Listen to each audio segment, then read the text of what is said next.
NEET का दिन आया उस वक्त। तो नीट के दिन भी एक एग्जामिनेशन के दिन मतलब एक बहुत बड़ी ब्लंडर मिस्टेक हो गई मेरे से। अप्रैल का जो मंथ था मेरा सबसे मतलब कहूँगा सबसे इंपॉर्टेंट मंथ था, क्योंकि उससे पहले मेरे मार्क्स कभी 650 से ऊपर उठे नहीं। जब पेपर आया हाथ में एंड इट वाज लाइक मतलब एक हार्ट बीट बढ़ने लग जाती है ना कि हाँ तुम्हारा पेपर आ रहा है। और फिर वही लास्ट ईयर की चीज़ें याद आ रही थी कि कहीं गलती से कुछ भी गलत ना हो आज के पेपर में। लेकिन मेन चीज़ ये थी कि डेस्टिनी और भी चीज़ें सिखाना चाहती थी। पढ़ाई सब करते हैं पैसे कमाने के लिए, लेकिन मैंने सोचा कि मैं पढ़ाई को ही स्किप कर देता हूँ ताकि मैं पैसे कमा सकूँ। लेकिन यही मेरी सबसे बड़ी गलती थी अपनी नीट जर्नी में। तो मैं इसी गलती के बारे में आज आप सबको बताने वाला हूँ। नमस्ते सभी ऑडियंस को, मेरा नाम अभय शाह है एंड मैंने नीट 2024 में 710 आउट ऑफ 720 स्कोर किया है। एंड मैं आज अपनी सारी गलतियों के बारे में इस जोश टॉक में बताने वाला हूँ। 10th का एंड आ चुका था, लाइक दिसंबर का महीना। अब दिसंबर के महीने में मेरे को ये फ़ील हो चुका था कि हाँ, अब बोर्ड एग्ज़ाम्स आ रहे हैं तो पढ़ाई तो करनी ही पड़ेगी। तो थोड़ी बहुत ये चीज़ें कम करके मैंने कोशिश करा कि हाँ, मैं बोर्ड एग्ज़ाम्स के लिए पढ़ाई करूँ। तो 11th क्लास चालू हुई। 11th क्लास के इनिशियल में मैंने एक gaming channel side by side खोला एंड दूसरी साइड वही ऑनलाइन बैचेस वगैरह लॉन्च हो रहे थे। तो मैंने यही कोशिश करी कि मैं घर वालों से ऑनलाइन बैचेस के लिए पैसे ना ही माँगूँ, बिकॉज़ मेरे को पता है कि फाइनेंशियली कोविड उस वक़्त भी चल ही रहा था। तो कोविड की बहुत दिक्कतें थी। तो वही 3000 के अराउंड का बैच था, तो मैंने कोशिश करा कि टेलीग्राम से या पायरेटेड लेक्चर से मैं उसको कंप्लीट करने की कोशिश करूँ। तो शुरू के 1-2 मंथ वही एक तरफ गेमिंग वगैरह चल रही थी, एक चैनल चला रहा था मैं गेमिंग का एंड दूसरी साइड मैं वो कर रहा था कि मैं लेक्चर्स वगैरह ले सकूँ पायरेटेड। तो मेरी दीदी को दिखा वो चीज़। मेरी दीदी मतलब पहले तो नहीं कमाती थी, बट हाँ, उस वक़्त चालू हुआ था कमाना, तो उन्होंने कोशिश करा कि हाँ, मेरे को जैसे-तैसे एक बैच परचेज़ करवा दिया ऑनलाइन वाला, जिससे मैं 11th की पढ़ाई कर सकूँ। अब ऑनलाइन की पढ़ाई में लाइक एक तरफ मेरे को वो था कि मैं फाइनेंशियल इंडिपेंडेंट बनना है, तो वही एक तरफ गेमिंग वगैरह कर रहा हूँ मैं एंड दूसरी तरफ लेक्चर्स को उतना टाइम नहीं दे रहा था, 100% फ़ोकस बिल्कुल भी नहीं था मेरा वहाँ पे।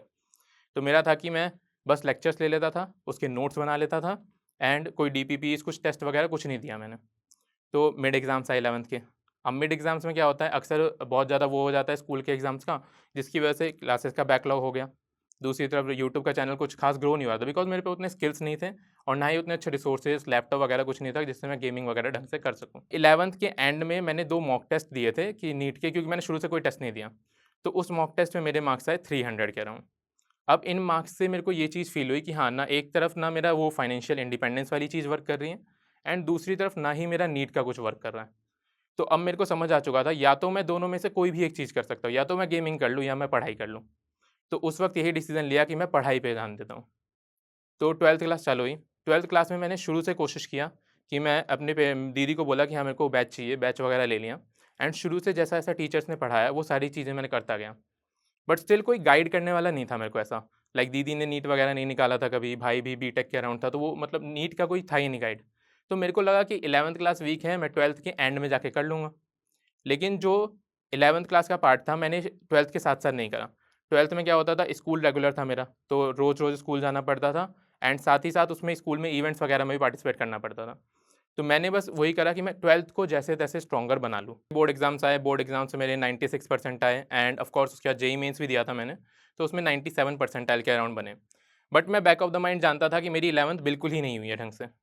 अब वही बोर्ड्स के बाद 1 महीना मिलता है अप्रैल वाला, जिसके बाद हमें नीट निकालना होता है। अब उस 1 महीने में मैं कितना ही 11th कर लूँ। तो मैंने बस अपने माइंड में ये सोचा कि जैसे-तैसे एक वो क्या कहते हैं, एक लाइन में आ जाऊँ मैं, 600 की लाइन में आ जाऊँ, जिससे मैं नीट का कोई भी कॉलेज मेरे को मिल जाए एमबीबीएस के लिए।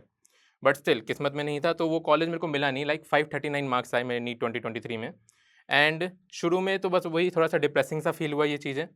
लेकिन पेरेंट्स का बहुत सपोर्ट था, फैमिली का सपोर्ट था। उन्होंने कहा कि हाँ, एक और साल ट्राई करके देख ले। तो मैंने तो शुरू में यही सोचा था कि हाँ, मैं अभी ये करूँगा कि जितने भी वीक टॉपिक्स हैं, वो शुरू-शुरू में कंप्लीट करके अक्टूबर एंड तक अपना सिलेबस खत्म करके सारे टेस्ट दूँगा। लेकिन मेन चीज़ ये थी कि डेस्टिनी और भी चीज़ें सिखाना चाहती थी। मई का महीना ठीक-ठाक गुज़रा, अच्छे से पढ़ाई हो रही थी मेरी। लेकिन जैसे ही जून स्टार्ट हुआ, मेरे भाई को एक मतलब घर से लगभग 10 टू 15 मिनट्स दूर एक कैफ़े था। तो उसमें उसे एक प्रॉफ़िट दिखा कि हाँ, हम इससे फाइनेंशियल स्टेबिलिटी अपने घर के अंदर ला सकते हैं। तो उसने ओनर से बात की और सोचा कि हम रेंट बेस्ड कैफ़े को चलाएँगे।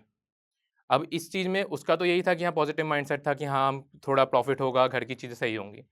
तो जब जून का महीना था, जून के महीने में उसकी कॉलेज की छुट्टियाँ थीं, तो उसने तो सही से सँभाल लिया कैफ़े उस वक़्त।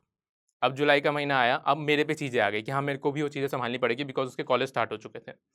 तो मोस्टली अब मेरा स्केड्यूल ये हो गया था कि मेरे को सुबह लगभग 10 बजे के लिए निकलना पड़ता था कैफ़े के लिए एंड लगभग रात के 12-1 बजे तक आता था। मैं थोड़ी बहुत बुक्स वगैरह ले जाता था साथ कि हाँ, जो भी रिवीज़न वगैरह अगर गलती से टाइम मिलता है, वैसे तो टाइम मिलता नहीं था उतना, बट अगर गलती से मिलता भी है तो उसमें मैं रिवीज़न कर लूँ सारा। अब उस चीज़ में क्या होता था कि मेरा इतना इरेगुलर स्केड्यूल था कि लगभग 2 टू 3 आवर्स से ज़्यादा का स्टडी नहीं मिलता था एक दिन में। तो मैं बस ये कोशिश करता था कि नेक्स्ट संडे जो भी टेस्ट है, उसका रिवीज़न कर लूँ ताकि टेस्ट में 600-610 नंबर तो एटलीस्ट आ जाए। अब ये चीज़ें करते-करते मतलब एक तरफ मैं इतनी मेहनत कर रहा था कैफ़े के लिए भी, लेकिन कैफ़े का कोई पॉज़िटिव इम्पैक्ट नहीं पड़ रहा था। वो उल्टा लॉस में चलता जा रहा था पूरा-पूरा।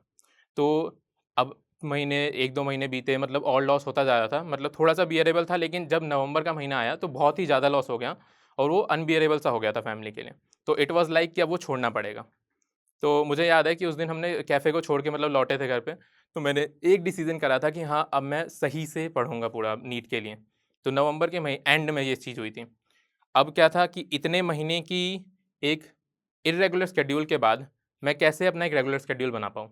लगभग बहुत कोशिश करने के बाद भी 4 से 5 घंटे से ज़्यादा की प्रोडक्टिविटी नहीं निकल पाती थी मेरी। तो अब मैंने ट्राई करा कि हाँ, मैंने अपने दोस्त से बात करी, जो एक मेरा दोस्त था, बहुत सालों से जानता है मुझे। तो उसने मेरे को बताया कि टाइमर लगा के स्टडी कर। तो अक्सर ये होने लगा कि हम दोनों कम्पीट करने लगे उस चीज़ में कि कौन ज़्यादा घंटे पढ़ेगा अब। ये हुआ कि हाँ, जो मेरा 4 टू 5 आवर्स का स्टडी शेड्यूल था, वो इंक्रीज़ होके 8 टू 10 आवर्स चला गया था। तो अब मैंने जो डिसीज़न अपना प्लान बनाया था, वो ये था कि मैं दिसंबर और जनवरी में जितने भी वीक टॉपिक्स हैं, मैंने पूरा एनालाइज़ कर लिया था कि हाँ, मेरी ड्रॉप ईयर में जितनी भी गलतियाँ हुई हैं मेरे 11th-12th के अंदर, वो सारी गलतियों को मैं सही करूँगा।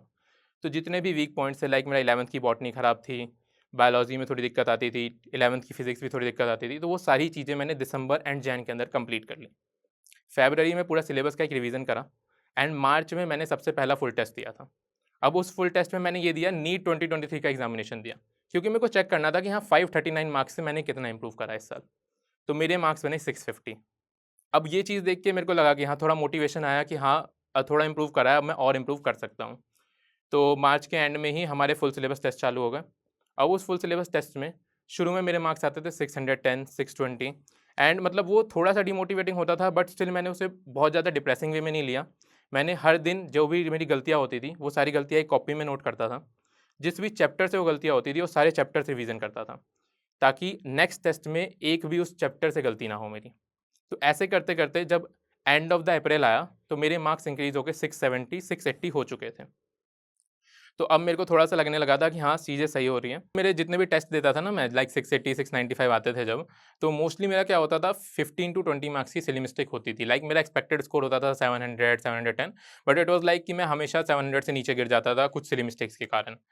तो मैंने क्या करा था कि एक सिली मिस्टेक के लिए ना एक छोटी-सी एक नोटबुक बना रखी थी। मतलब छोटी-सी नोटबुक कहूँगा, जो स्टिकी नोट्स आते हैं ना, उस स्टिकी नोट्स में लिख लिया करता था भर के।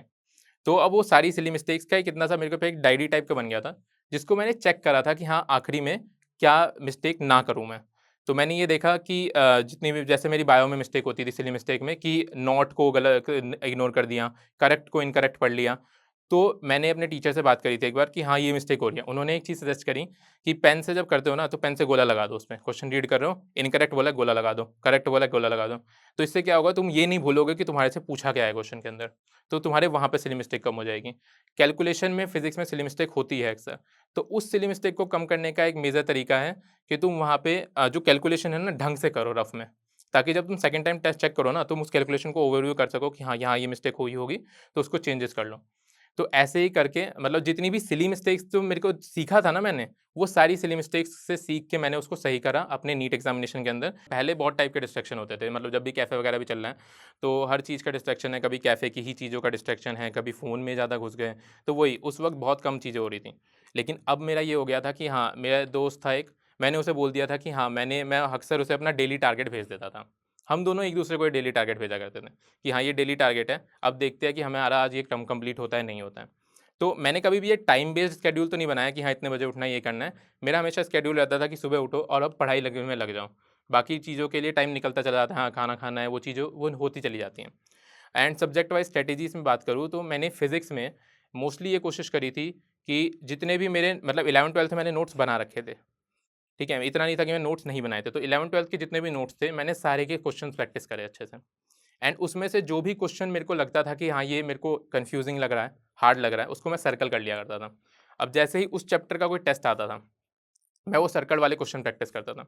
इससे क्या होता था कि मेरे को सारे क्वेश्चन प्रैक्टिस करने की ज़रूरत नहीं है, एंड थ्योरी रिवीजन के लिए मैंने शॉर्ट नोट्स बना रखे थे, फिज़िक्स में एंड केमिस्ट्री में भी। तो इसी के थ्रू मेरा फिज़िक्स एंड केमिस्ट्री का पोर्शन हो जाता था। केमिस्ट्री में, ऑर्गेनिक केमिस्ट्री में करने के लिए मैंने रिएक्शन शीट्स बनाई थी। अक्सर मैं ऐसा रिएक्शन शीट्स में भी ये नहीं मैं आंसर फिल कर देता, ऐसा नहीं। मैं वो क्या कहते हैं, रिएक्टेंट लिखता था, रिएजेंट लिखता था एंड प्रोडक्ट खाली छोड़ देता था। अब प्रैक्टिस करने के लिए क्या करता था मैं, उसका प्रिंट निकाल रखा था मैंने, पीडीएफ था, प्रिंट निकाल लेता था एंड वो गैप्स में फिल करता था कि ये प्रोडक्ट निकलेगा, इसका ये प्रोडक्ट निकलेगा। इससे रिवीजन अच्छा हो जाता था। इसे मैं एक्टिव रिवीजन टेक्निक बोलते थे। अक्सर ये हमारे टीचर्स ने बताई थी कि हाँ, तुम्हें जब भी रिवीजन करना हो ना, तो कॉपी खोल के रिवीजन मत करो, ब्लैंक पेज लो, या तो उस पे लिखना चालू कर दो या फिर अपनी आंखें बंद करो और बोलना चालू कर दो कि हाँ, क्या-क्या था उस चैप्टर्स के अंदर।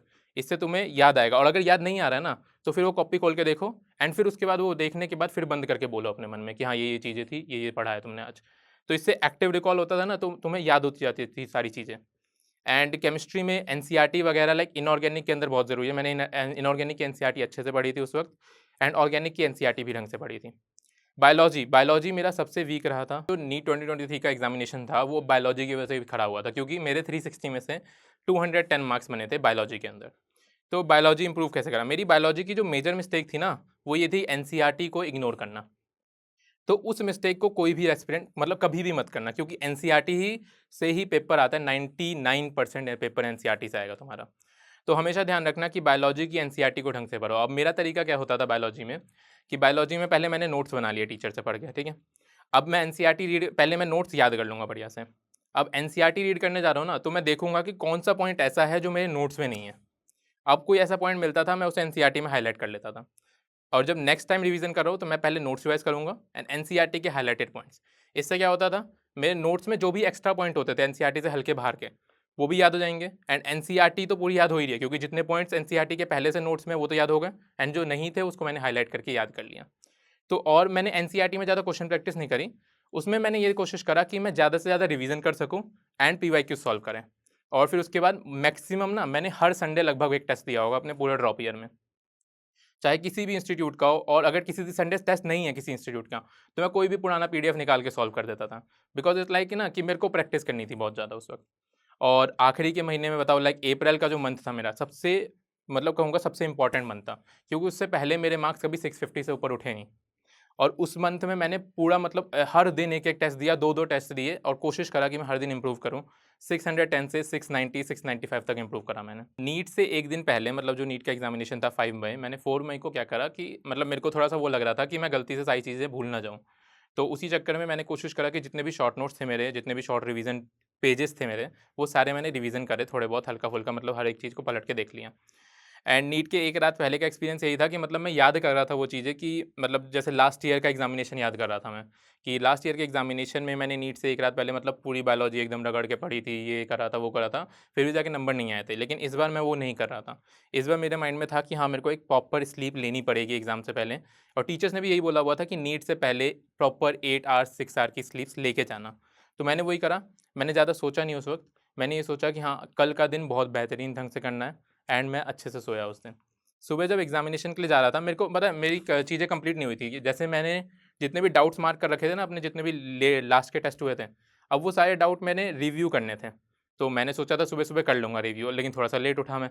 तो अब जाते जाते वो मैं सही से रिव्यू नहीं कर पाया। मैं लगभग रास्ते में भी वो डाउट्स रिव्यू कर ही रहा था, और फिर भी जब एग्ज़ामिनेशन हॉल में एंटर करने का टाइम आया और कुछ डाउट्स रह गए, तो मेरे मन में आ रहा था कि कहीं इनमें से कोई क्वेश्चन ना आ जाए, गलती से गलत ना हो जाए। तो वो थोड़ी सी नर्वसनेस लग रही थी उस वक्त। नीट का दिन आया उस वक्त। तो नीट के दिन भी एक एग्ज़ामिनेशन के दिन मतलब एक बहुत बड़ी ब्लंडर मिस्टेक हो गई मेरे से। असल में हुआ क्या, एग्ज़ामिनेशन हॉल में वॉच नहीं लगी हुई थी। तो टीचर ने पेपर दिया। अब पेपर दिया, उन्होंने बोला कि रीड करने के लिए। मेरे को लगा कि अभी रीडिंग टाइम ही चल रहा है पेपर का, और वो साइन करने आते हैं ओएमआर पे। उन्होंने साइन किया, टाइम लिखा 2:30 पीएम। अब मैं बहुत घबरा गया कि मतलब 30 मिनट मेरे वेस्ट हो चुके हैं एग्ज़ामिनेशन में, एंड 30 मिनट लाइक बहुत बड़ी चीज़ है किसी भी एग्ज़ामिनेशन में वेस्ट होना। तो अब मेरे को डर सा लगने लगा था कि गलती से भी मेरा पेपर ना छूट जाए बिल्कुल भी। तो मैंने बहुत जल्दी-जल्दी करके, मतलब क्वेश्चन तो भी समझ नहीं आया, जल्दी-जल्दी करके मैंने ट्राई करा कि हाँ, मैं ख़त्म कर लूँ। तो मोस्टली बच्चे ऐसे करते हैं कि वो बायो से चालू करते हैं। बट मेरा क्या था ना कि मेरी बायो वीक रहती थी हमेशा। तो मैं थोड़ा-सा अलग था, मेरी फिज़िक्स हाईएस्ट स्ट्रॉन्गर थी सबसे। तो मैं ये करता था, मैं फिज़िक्स से ही चालू करता था। जैसे पेपर आ रहा है, फिज़िक्स से चालू करा, एंड फिज़िक्स में मैं पहले ओएमआर नहीं पढ़ता था। आई वाज़ लाइक कि पहले मैं ना सारी चीज़ें, मतलब जितने भी क्वेश्चन सॉल्व करने हैं, सारे क्वेश्चन पेपर पूरे सॉल्व कर लूँ। एंड जब मैं OMR पे भरने जाऊँ तो मैं एक एक चीज़ को चेक करूँ, मतलब मैं लगभग 2 बार चेक करता था कि भरने से पहले कि हाँ ये आंसर सही लग रहा है, कैलकुलेशन मिस्टेक नहीं हुई, कुछ नहीं हुआ, तब जाके मैं उसे OMR में फिल कर रहा हूँ। ऐसे ही करके मैंने आगे के सारे क्वेश्चन करे। बट वही फिर बायो में जब पहुँचा तो बायो में थोड़ा सा टाइम कम रह गया था, लाइक 5 बज चुके थे। लगभग मेरे को डर लग रहा था कि गलती से मैं बायो के सारे क्वेश्चन छूट ना जाए कुछ फिलिंग से, तो मैंने जल्दी फिलिंग करी थी उस चीज़ में। तो मतलब तुम्हें भी ये मिस्टेक नहीं करनी है। मैं एक चीज़ सजेस्ट करूँगा इस चीज़ में कि थोड़ा-सा ऐसा रखना कि सब्जेक्ट वाइज़ OMR फिलिंग करना, क्योंकि एक थोड़ी-सी मिस्टेक लगी थी मेरे को भी, जिसकी वजह से अगर टाइम गलती से भी तुम्हारा कम होता है, तो एटलीस्ट सब्जेक्ट वाइज़ फिलिंग से तुम्हारा टाइम उसमें सही से हो मैनेज हो जाएगा। जब मैं एग्ज़ामिनेशन हॉल से निकला, मतलब मम्मी थी आई हुई थी, तो मम्मी ने पूछा कि मतलब कैसा गया एग्ज़ामिनेशन? तो मैंने बोला मतलब ठीक-ठाक गया, बिकॉज़ मेरे को डर लग रहा था अंदर से कि कहीं मैंने ज़्यादा सिली मिस्टेक ना कर दी हो। घर गया, रात को मैंने लगभग 1 बजे के अराउंड में चेक कर रहा था, और मैंने चेक करा तो मेरी 2 सिली मिस्टेक्स हो रखी थी ज़ूलॉजी के अंदर। तो स्टिल आई वाज़ हैप्पी कि हाँ 710 मार्क्स स्कोर किए हैं मैंने, एंड एक 3 साल की इतनी बड़ी जर्नी का आखिर एक अच्छा एंड मिला है। शाम को अचानक से रिज़ल्ट आ गया, कुछ ऐसा वो भी नहीं था कि हाँ रिज़ल्ट आने वाला है आज। तो मैंने मम्मी को बोला कि रिज़ल्ट आ गया है आज, तो फिर मम्मी ने कहा कि देख जल्दी देख, मतलब कोई घर पे नहीं था, बस मम्मी थी, दीदी जॉब पे गई थी, पापा भी बाहर थे। तो मैंने चेक करा रिज़ल्ट, तो मम्मी वाज़ लाइक बहुत हैप्पी थी कि हाँ 710 मार्क्स दिख रहे हैं वहाँ पे। एंड मतलब उन्होंने, मतलब वो अक्सर जाती नहीं है कुछ बाहर लाने, लेकिन वो गई तो डेयरी मिल्क वगैरह, मिठाई वगैरह लेके आई हैं, और उन्होंने मतलब वो ट्रीट वगैरह दिया। घर में एंटर करता हूँ, मतलब केक ऐसे सजा के रखा हुआ है, और वो लाइटिंग वगैरह होती है ना फायर वाला, तो वो सब करके मतलब एकदम मतलब बहुत ज़्यादा सरप्राइज़िंग सा माहौल बना दिया था कि हाँ बहुत। और फिर उस दिन केक कटिंग वगैरह हुई, सारी चीज़ें हुई उस दिन। 5 जून को रिज़ल्ट आया था, उस दिन बहुत कुछ हुआ। नीट के बाद जब नीट का रिज़ल्ट आता है तो हमें वो क्या कहते हैं सेलिब्रेशन के लिए बुलाया जाता है PW के थ्रू, एंड वहाँ पे मेरे को एक लैपटॉप गिफ्ट दिया जाता है। अब उसी लैपटॉप से मतलब मैं मोस्टली अपनी जितनी भी चीज़ें करता हूँ अब उसी लैपटॉप से कर रहा हूँ, ताकि मैं अब जो भी मेरा 3 साल का प्लान था ना कि हाँ फाइनेंशियल इंडिपेंडेंट होना है, ये होना है, अब मैं कोशिश कर रहा हूँ कि मैं वो सारी चीज़ें खुद कर सकूँ। फिर उस दिन लैपटॉप गिफ्ट में मिला, तो इट वाज़ लाइक मतलब मेरे घर में ज़्यादा लैपटॉप एक लैपटॉप है, वो भाई अक्सर कॉलेज ले जाता है, तो वो भी मुश्किल से मिला था। तो ये लैपटॉप आया तो मतलब एक अलग सी खुशी थी, मेरे को खुद खुशी थी कि हाँ मेरा अपना एक लैपटॉप है, अब मैं इससे सारी चीज़ें करूँगा आगे की। मेरे फ्यूचर प्लान्स थे, मेरा फ्यूचर प्लान मेनली ये था कि नीट के बाद मैं अपना एक यूट्यूब चैनल वगैरह, जो कि अक्सर मैं 3 साल से कर ही रहा हूँ, बट येस एक अच्छा यूट्यूब चैनल इस बार करूँगा, एंड अपने लिए मतलब अलग-अलग चीज़ें PW में अलग-अलग अपॉर्च्युनिटीज़ ढूँढूँगा, जिसके थ्रू मैं अपनी कॉलेज की सारी जो फ़ीस वगैरह है, सब कुछ है, खुद पे कर सकूँ। मेरे को चाहिए कि मैं अपनी फैमिली को पे से अपना बर्डन तो एटलीस्ट हटा दूँ। देखो लाइफ़ में बहुत सिचुएशंस आएँगी, ऐसा लगेगा कि हाँ, ये सारी चीज़ें छोड़नी पड़ेंगी, पढ़ाई छोड़ना पड़ेगा, कुछ और करना पड़ेगा। स्टिल मतलब ये कहूँगा कि कभी भी होपलेस या इम्पेशेंस मत होना, ठीक है? एक भरोसा रखना नेचर पे कि हाँ, जो चीज़ें हो रही हैं ना, वो तुम्हारे लिए बेहतर हो रही हैं, तुम्हें और चीज़ें सिखाने के लिए हो रही हैं। तो हमेशा ध्यान रखना, जब भी कोई मतलब मेरा एग्ज़ामिनेशन में भी जो 30 मिनट गए, अगर मैं उसमें भी हल्का-सा भी पैनिक कर जाता, मेरे और मार्क्स कट सकते थे। बट स्टिल मुझे विश्वास था कि हाँ, मैं और अच्छे से कर सकता हूँ। इसमें मैं जोश टॉक नीट के इस प्लेटफ़ॉर्म को बहुत ज़्यादा थैंक्स बोलना चाहूँगा, बिकॉज़ मतलब मेरी ये स्टोरी को आप सबके सामने लाने के लिए एंड आप सबको बहुत ज़्यादा मोटिवेटिंग एक्सपीरियंस प्रोवाइड करने के लिए कि हाँ, ये मंच मुझे दिया गया, एंड थैंक यू।